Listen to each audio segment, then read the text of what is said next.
Jimmy Kimmel is turning President Donald Trump's latest election claims into late-night ammunition.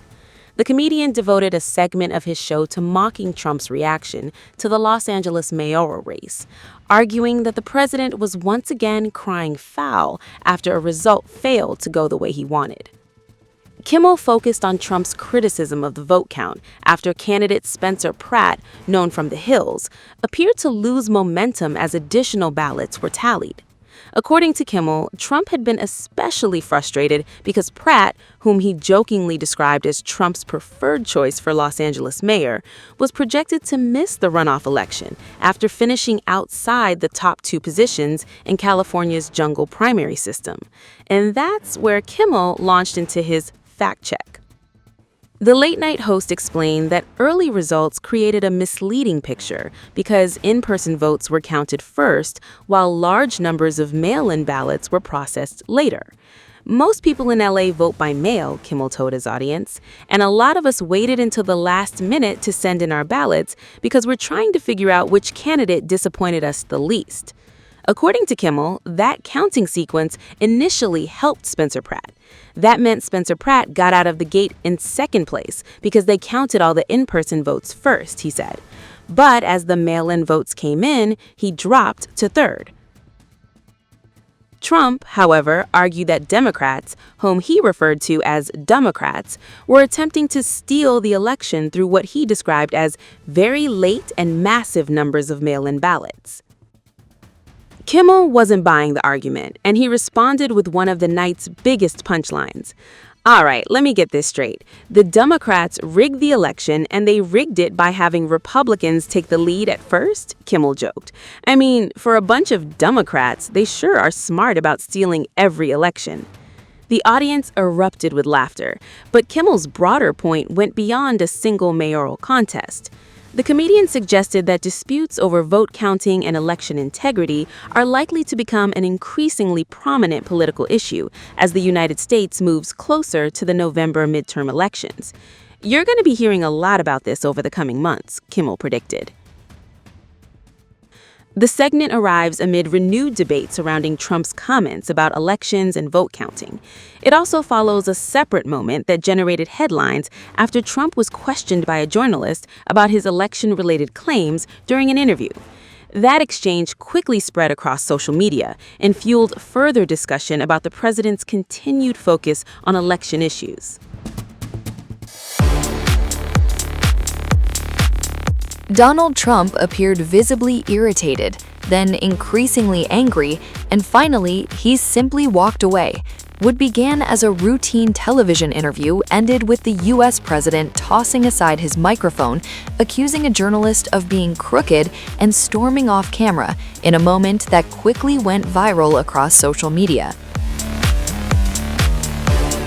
U.S. President Donald Trump is facing a fresh wave of online mockery after abruptly ending an interview with NBC's Meet the Press host Kristen Welker, a tense exchange that quickly exploded across social media. The video spread rapidly across multiple platforms, generating thousands of reactions. Some users mocked Trump's refusal to provide evidence when pressed. One viral comment read, "LOL, Trump really crashed out the second she asked for proof. Crooked or stupid, plus thank you darling, is insane deflection." Another user joked, "Walked all the way to Wisconsin just to dip." Others focused on Trump's reaction to being challenged.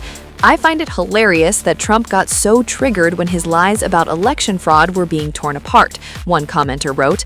Another added, "Man can't handle basic questions about his own claims." The dramatic moment came after Welker repeatedly challenged Trump on several of his claims during a wide-ranging conversation in Wisconsin, and it all appeared to unravel when the discussion turned to election integrity. Trump was criticizing California's vote-counting process when he suggested delays were evidence of wrongdoing. So you're saying you didn't break your promise, and yet, Mr. President, in your first term, you held to that promise, and it was so fundamental to who you were as a candidate to a first-term president. What changed because you insisted no new wars? Well, first of all, I didn't guarantee no war. Why would I have built the strongest military in the world? I built our military. I inherited a terrible military. We had no equipment, we had nothing. I built a tremendous military.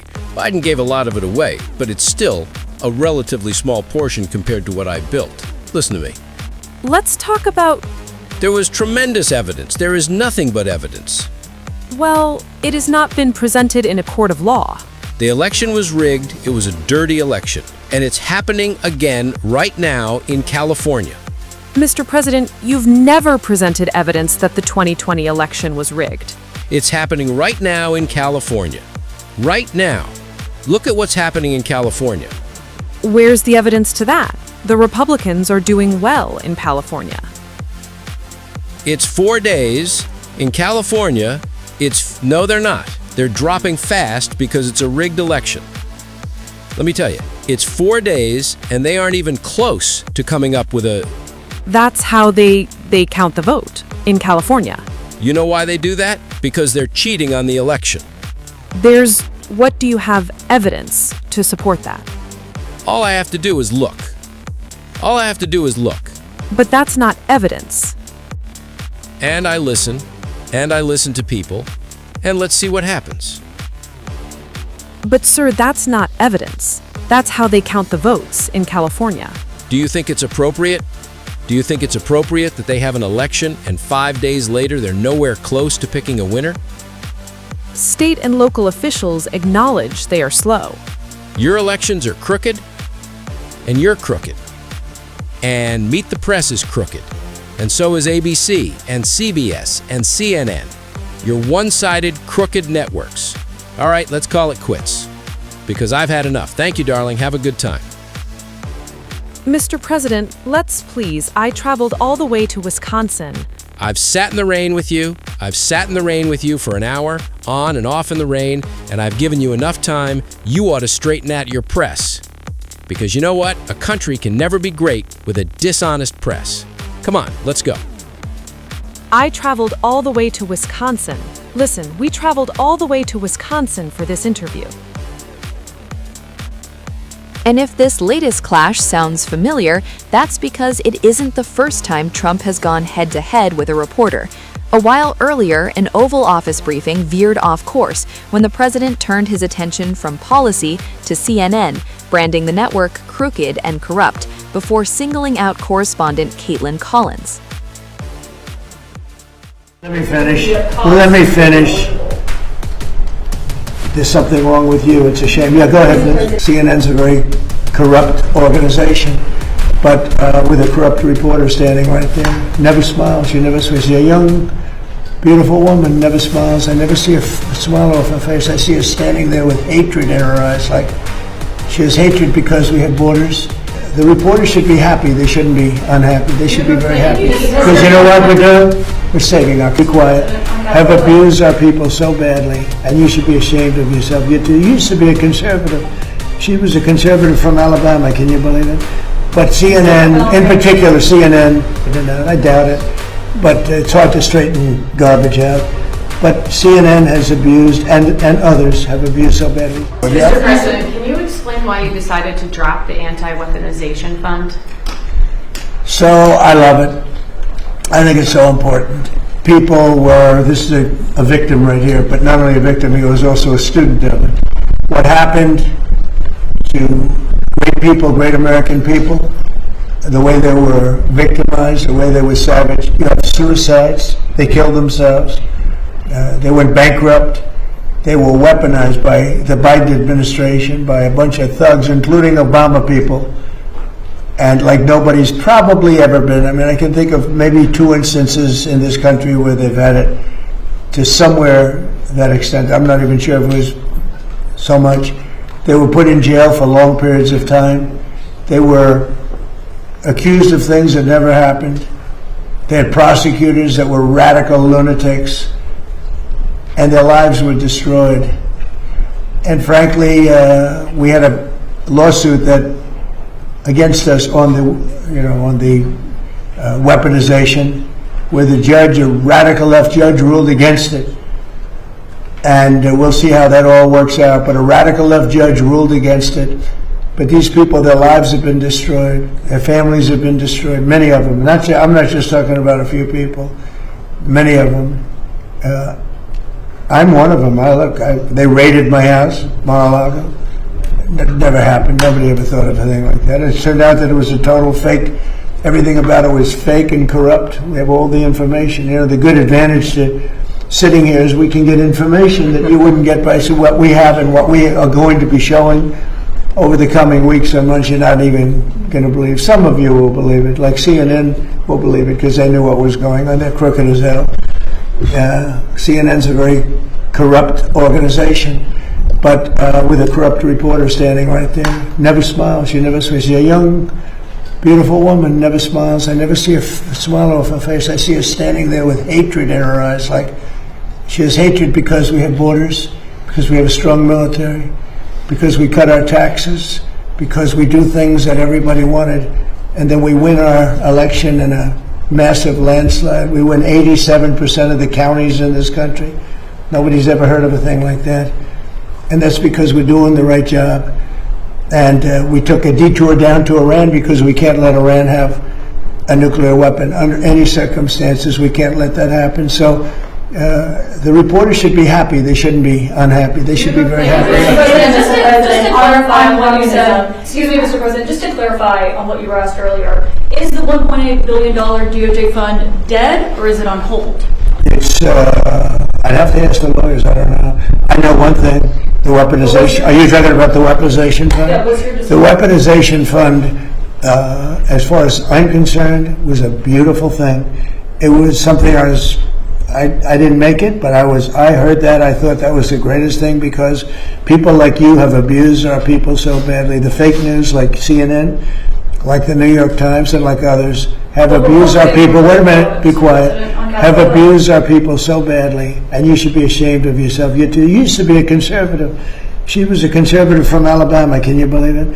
But CNN, in particular, CNN does such false reporting. But now they have new ownership, so maybe it'll straighten it out. I doubt it. But it's hard to straighten garbage out. But CNN has abused, and others have abused so badly. People, these are people that are great people that were destroyed. Their families have been destroyed. Many suicides. They committed suicide. People that went there with love. They went there with love. You know, when I made that speech early in the day, tremendous crowd. I hate to say because they'll say, oh, I was wrong on the number, but I believe it's the largest crowd I've ever spoken to by twice. The biggest crowd, I think, bigger than the inaugurations, bigger than anything. And there was so much love and friendship. It was the most amazing thing. People were crying. They were like, wait a minute, let me finish. And those people have been abused by you and by others and by the politicians, by the Democrats. They're dumb people. They want to have open borders. They want to have transgender mutilization of your children. They want to have men playing in women's sports. They want to have high taxes. They turned down, you know, they fought us on the tax bill, and they fought us because they want people to pay high taxes because they're crazy. There's something wrong with them. There's something wrong with you. It's a shame. Yeah, go ahead, please. Let me finish. There's something wrong with you. It's a shame. Yeah, go ahead, please. CNN's a very corrupt organization, but with a corrupt reporter standing right there. Never smiles. She never smiles. She's a young, beautiful woman, never smiles. I never see a smile off her face. I see her standing there with hatred in her eyes. Like she has hatred because we have borders. The reporters should be happy. They shouldn't be unhappy. They should be very happy. Because you know what we're doing? We're saving our people. Be quiet. Have abused our people so badly, and you should be ashamed of yourself. You used to be a conservative. She was a conservative from Alabama. Can you believe it? But CNN, in particular, CNN, I doubt it. But it's hard to straighten garbage out. But CNN has abused, and others have abused so badly.